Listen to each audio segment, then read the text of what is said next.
ម៉ាម៉ាក់ដែលមានកូនចាប់ផ្ដើមញ៉ាំបបរគ្រប់គ្រឿងអត់ដឹងថាត្រូវធ្វើម្នុយអីអាចសាកម្នុយមួយនេះបានម្នុយមួយនេះគឺមានរសជាតិឆ្ងាញ់សម្បូរទៅដោយប្រូតេអ៊ីននិងជួយដល់ប្រព័ន្ធរំលាយអាហារអូននៅក្នុងហ្នឹងគឺមានអង្ករជប៉ុនស្លឹកបាសហើយនិងល្ពៅ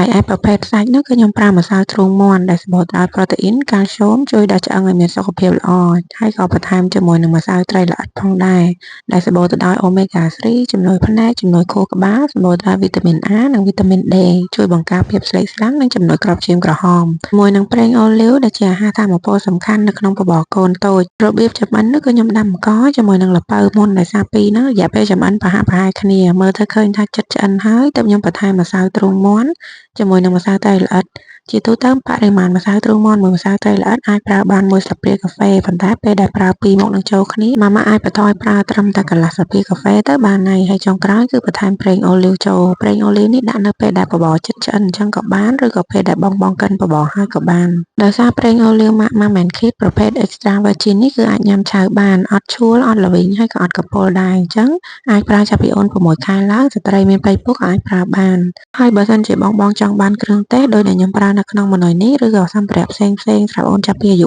6ខែឡើងអាចឆាតចូលផេកគ្រឿងទេសកុមារ NSP បានអរគុណច្រើន